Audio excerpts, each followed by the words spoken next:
Hi friends, ഇന്ന് നമ്മൾ കുറച്ച് ചതാവേരി നമ്മുടെ പറമ്പിൽ നിന്ന് കിട്ടി. ചതാവേരി കിഴങ്ങാണിത്. ഇതുകൊണ്ട് അച്ചാറിടാനൊക്കെ ഒരുപാട് നല്ലതാണ്. നല്ല ടേസ്റ്റായിട്ടുള്ള അച്ചാറിടാം. ഇത് നമുക്ക് കുറേ അധികം കിട്ടി. ഇനിയിപ്പോൾ ഇത് കഴുകി വൃത്തിയാക്കി ഒരു പ്രാവശ്യം കഴുകിയതാണ്.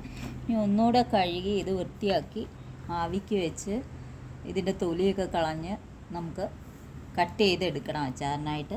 ഇതിപ്പം ഇങ്ങനെ യാദൃശ്ചികമായിട്ട് കിട്ടിയതുകൊണ്ട് ഞാനിങ്ങനെ ഒരു വീഡിയോ എടുത്തതാണ്.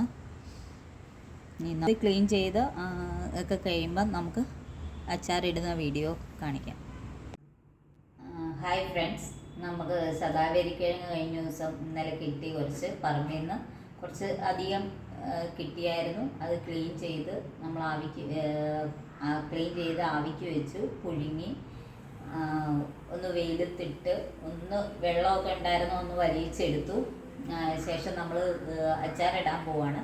വളരെ ടേസ്റ്റ്, ഒരുപാട് ഔഷധ ഗുണമൊക്കെ ഉള്ള ഒരു കിഴങ്ങാണ് ശതാവേരിക്കിഴങ്ങ്. അതിൻ്റെ ലഭ്യത കുറവാണ്. എന്നാലും നമുക്ക് കുറച്ച് കിട്ടിയപ്പോൾ അത് എങ്ങനെയാണ് പ്രോസസ്സ് ചെയ്യുന്നതെന്നൊക്കെ ഞാൻ കാണിച്ചു. ഇനി നമുക്കത് അച്ചാറിടാം. ഇതാണ് നമ്മുടെ ശതാവേരിക്കിഴങ്ങ്. അത് ക്ലീൻ ചെയ്ത് കട്ട് ചെയ്ത് എടുത്തതാണ്. ആദ്യം നമുക്ക് ചട്ടി അടുപ്പേ വെച്ചിട്ടുണ്ട്. എണ്ണ ഒഴിക്കാം. നല്ലെണ്ണയാണ്. നമുക്ക് കുറച്ച് കൂടുതൽ നാൾ ഉപയോഗിക്കണമെങ്കിൽ, അച്ചാർ സൂക്ഷിച്ച് വെക്കണമെങ്കിൽ നല്ലെണ്ണയാണ് എപ്പോഴും നല്ലത്.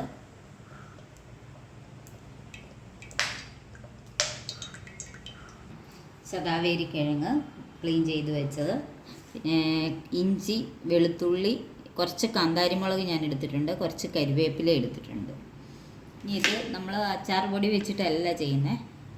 ഉലുവായും കടുകും കൂടെ വറുത്ത് പൊടിച്ചതാണിത്. രണ്ടും പ്രത്യേകം വറുക്കണം. വറുത്തിട്ട് പൊടിച്ചതാണ്. പിന്നെ ഈന്തപ്പഴം എടുത്ത് വെച്ചിട്ടുണ്ട്. കുറച്ചൊരു ടേസ്റ്റിന് വേണ്ടിയിട്ട് കുറച്ച് ഈന്തപ്പഴം കൂടെ നമ്മൾ ചേർക്കുന്നുണ്ട്. പിന്നെ നല്ലെണ്ണയിൽ, കടുകല്ല നമ്മൾ പൊട്ടിക്കുന്ന, ഉലുവയാണ്. ഉലുവ എടുത്ത് വെച്ചിട്ടുണ്ട്. ആവശ്യത്തിന് കായപ്പൊടി, പിന്നെ മുളക് പൊടി, മഞ്ഞൾപ്പൊടി, ഉപ്പ്.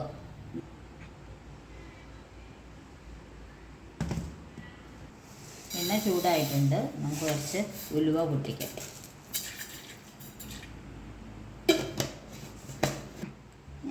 സാധാരണ എല്ലാവരും കടുകൊക്കെ പൊട്ടിച്ച് അച്ചാർ ചെയ്യാറുണ്ട്.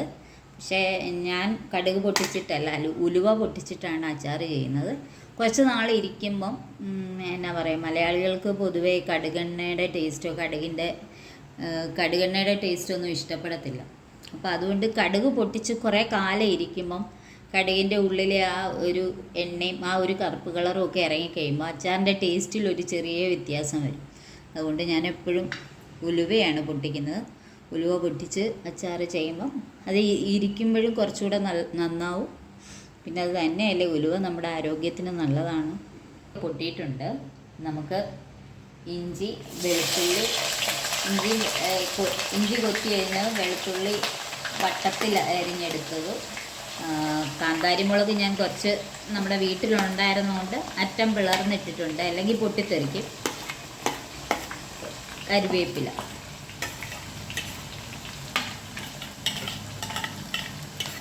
ഇതെല്ലാം ചേർത്തിട്ടുണ്ട്. ഇനി നമുക്കിതൊന്ന് വാട്ടിയെടുക്കണം.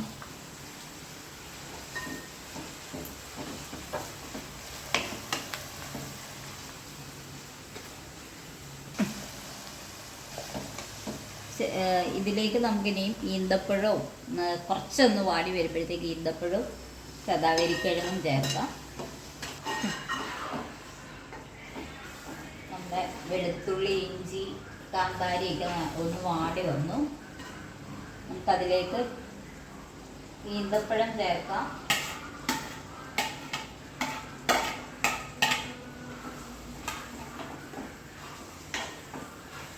ഈന്തപ്പഴം ചേർക്കണമെന്ന് നിർബന്ധമൊന്നുമില്ല. ഞാനൊരു ചെറിയ മധുരമുള്ള അച്ചാർ ഉണ്ടാക്കാൻ വേണ്ടിയാണ് ഈന്തപ്പഴം ചേർത്ത്. ഇല്ലെങ്കിൽ ഈന്തപ്പഴം വേണമെന്ന് നിർബന്ധമില്ല. ഇത് തന്നെ ചെയ്താലും അച്ചാർ ചെയ്താലും നല്ല ടേസ്റ്റാണ്.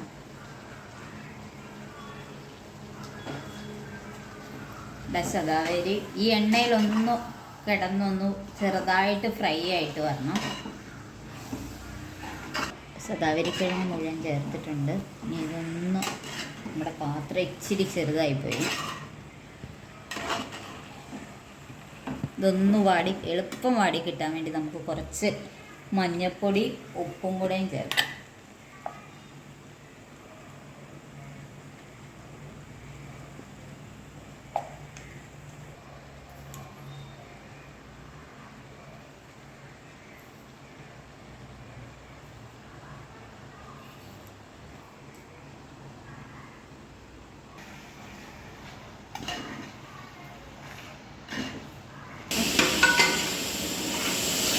നമ്മുടെ അച്ചാർ പാത്രം ചെറുതായതുകൊണ്ട് ഞാനൊന്ന് പാത്രം മാറ്റി വീണു. അപ്പോൾ ഇത്തിരി വലിയ ഉരുളിയായി പോയി.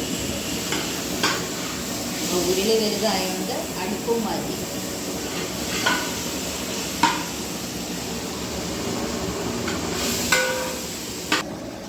പാത്രം മാറ്റിയുകൊണ്ട് നമ്മുടെ ശതാവരിക്കിഴങ്ങും അച്ചാറിനുള്ള ശതാവരിക്കിഴങ്ങൊക്കെ നന്നായിട്ട് ഒന്ന് വരട്ടി കിട്ടി. വലിയ പാത്രമായതുകൊണ്ട് ഇളക്കാനുള്ള സൗകര്യവും അതുകൊണ്ട് പെട്ടെന്ന് വാടി കിട്ടും. ഇനി നമുക്കിതിലേക്ക് മസാലകളൊക്കെ ചേർക്കാം. കൂടുതലൊന്നുമില്ല. നമ്മൾ മഞ്ഞൾപ്പൊടി ഉപ്പും ചേർത്തിട്ടുണ്ട്.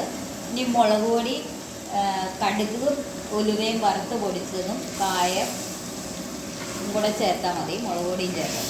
ഞാനൊരു 1.5 ടീസ്പൂൺ വീതം കടുകും ഉലുവയും കൂടെ വറുത്ത് പൊടിച്ചതാണിത്. കായപ്പൊടി ചേർത്തിട്ടുണ്ട് ഒരു 1/2 ടീസ്പൂൺ. മുളക് പൊടി, എരിവ് കുറവ് മതിയോ എന്നുള്ളവർക്കൊരു പകുതി വീതം. ഞാനിപ്പോൾ ഒരു 6 ടീസ്പൂണാണ് ചേർക്കുന്നത്. അപ്പോൾ 3 ടീസ്പൂൺ കാശ്മീരി ചില്ലി, സാധാരണ എരിവുള്ള മുളക് പൊടിയും ചേർക്കാം. അല്ലെങ്കിൽ കാശ്മീരി ചില്ലി തന്നെ വേണമെന്നുള്ളവർക്ക് അങ്ങനെ ചേർക്കാം. നമ്മുടെ മസാലയുടെയൊക്കെ മുളക് പൊടിയുടെയൊക്കെ ഒരു പച്ച മണം മാറിക്കഴിയുമ്പോൾ നമുക്കിതിലേക്ക് വിനീഗർ ചേർക്കാം. നമ്മുടെ അച്ചാർ നല്ല വരണ്ട് വന്നിട്ടുണ്ട്. അതിലേക്ക് നമ്മൾ വിനീഗർ ചേർക്കുകയാണ്.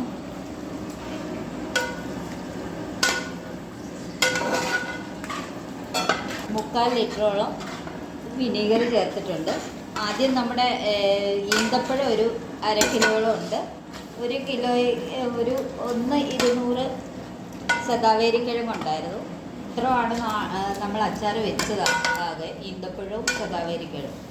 അതിലേക്ക് നമ്മൾ 1 കിലോ ഇഞ്ചിയും 1 കിലോ വെളുത്തുള്ളിയും ചേർത്തിട്ടുണ്ട്. ഒരു 3/4 ലിറ്റർ വിനീഗർ ചേർത്തിട്ടുണ്ട്. ഇനി നമ്മളിതൊന്ന് വരട്ടി എടുക്കുകയാണ്. നമ്മുടെ അച്ചാർ പാകമായിട്ടുണ്ട്. ഈ ഒരു ഗ്രേവിയൊക്കെ നല്ല കുറുകി റെഡി ആയിട്ടുണ്ട്. തീ നമുക്ക് ഓഫ് ചെയ്യാം. നമ്മുടെ അച്ചാറിൻ്റെ ശരിക്കും ശതാവരിക്കിഴങ്ങ് നമുക്ക് നല്ലെണ്ണയിൽ വറുത്തിട്ട് ഇതിലേക്ക് അച്ചാറിൽ ചേർക്കാം. പക്ഷേ അതിന് ഒരുപാട് ഔഷധ ഗുണം ഉള്ളതുകൊണ്ട് ഞാനതിനെ നമ്മുടെ ഉലുവയൊക്കെ പൊട്ടിച്ച ശേഷം ഒന്ന് വാട്ടിയെടുക്കുകയാണ് ചെയ്തത്. വറക്കുമ്പോൾ അതിൻ്റെ ഗുണങ്ങളൊക്കെ ഒരുപാട് നഷ്ടപ്പെടും. അതേപോലെ നമുക്ക് അൾസറിനൊക്കെ ഒരുപാട് നല്ലതാണ്. പിന്നെ യൂറിനറി ഇൻഫെക്ഷനൊക്കെ നല്ലതാണ്. ശരിക്കും ഒരുപാട് ഗുണങ്ങളുള്ള ഒരു ഔഷധമാണ് ശതാവരിക്കിഴങ്ങ്. പക്ഷേ കിട്ടാനില്ല എന്നുള്ളതാണ് ഒരു പ്രശ്നം. അപ്പോൾ നമ്മുടെ വീഡിയോ എല്ലാവർക്കും ഇഷ്ടപ്പെട്ടെന്ന് കരുതുന്നു. Thank you. എല്ലാവരും ഒന്ന് ചെയ്ത് നോക്കണം.